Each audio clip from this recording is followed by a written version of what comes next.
Amazon is the biggest online marketplace around.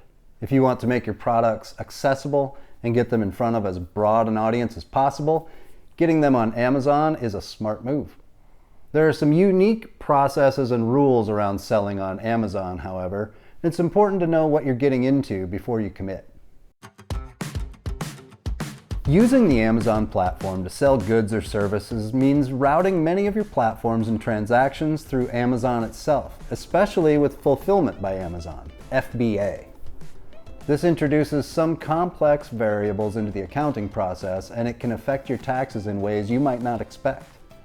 Here's what to know about the tax obligations and concerns you may have as a business owner selling through Amazon.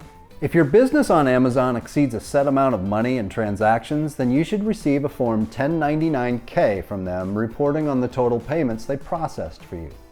For 2021 tax returns, that means you'll receive a 1099-K from Amazon if you saw more than $20,000 in sales and more than 200 transactions processed through Amazon. The total of $20,000 refers to unadjusted total sales, which may be higher than the total money you received from Amazon, but for years after 2021, this threshold will be significantly lowered. Starting in 2022, you should receive the form if you received gross payments that total more than $600, no matter how many transactions there were. Your 1099-K IRS form reports transactions made through a third-party payment network like Amazon. When you sell products through Amazon, they receive and process payments made by customers, whether made through PayPal, debit or credit card, or any other means, and Amazon then distributes the proper share of that payment to sellers like you. By doing this, Amazon is functioning as a third-party payment network between you and your customer, and they're reporting the money they've processed through the 1099-K. Amazon will generate and send the IRS Form 1099-K directly to the business or seller according to the information they have on file. It should be sent to you by mail if you don't ask for electronic delivery. If you can't find your tax forms from Amazon by the end of January, you should also be able to download the paperwork directly from your account with Amazon, along with any other tax documentation.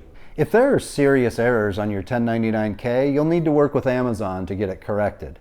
If your business information is incorrect on the form, you may need to provide Amazon with your tax information again, as if for the first time. File your tax paperwork again, and they should create a new 1099-K for you. If you believe there's an error in the numbers on your 1099-K, you may need to reach out to support from Amazon. When it comes time to prepare your annual tax return, most Amazon sellers will also need to file the tax form Schedule C Profit or Loss from Business, which is an add-on to Form 1040, the standard personal tax return. Even if selling goods on Amazon is only a small side gig, the money you earn counts as income you receive as a small business owner, whether or not you have a registered business or license. Filling out the Schedule C gives you an easy way to file that self-employment income. Filing Schedule C not only allows you to report that income as a business, it also provides you with the opportunity to set off that income to your benefit. As an independent small business, you can keep track of all the money you spend to keep your business going, and then you can claim those expenses as tax deductions. Tax deductions work by subtracting business expenses directly out of your taxable income.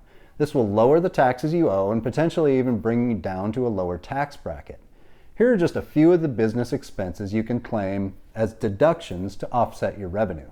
Office supplies, mileage and travel expenses for business purposes, salaries you pay to employees, office rent and maintenance, healthcare premiums, retirement savings contributions, professional fees, continuing education. These are deductions specifically meant for small businesses, which means you can claim them without giving up the standard deduction for your personal tax return. There are other deductions available for any individual taxpayer, but those require foregoing the standard deduction. On top of income taxes, Amazon sellers have to also be concerned with sales tax. This is a complicated issue for online commerce, and the laws around it are still developing, and sometimes they vary from state to state. The good news is that Amazon can easily apply and file sales tax for you on your sales through their platform, but you have to tell Amazon where and how to apply sales tax in different areas for different customers. Your specific sales tax requirements in each state will depend on having a sales tax nexus in that state. This is determined differently for sellers using Fulfilled by Amazon. A sales tax nexus refers to an established presence in a state. If your business has a significant economic presence in a state, then you have a nexus there which imposes a different requirement on your business in terms of sales taxes.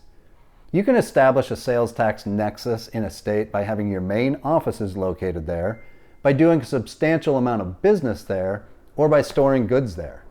This means that FBA sellers may have a sales tax nexus in any state where their goods are stored by Amazon. Anytime you start earning more income, you're going to start owing more taxes, even if you're only trying to earn a little more money on the side. If you're not prepared, this can quickly add up to a significant tax burden, especially if you're not well versed in finding deductions to bring it down. Fortunately, you don't have to figure out the whole tax system by yourself. If you're willing to seek help for your small business taxes, you can work with a professional from 1-800-ACCOUNTANT, and you'll have someone on your side to get control of your tax bill and maximize your savings.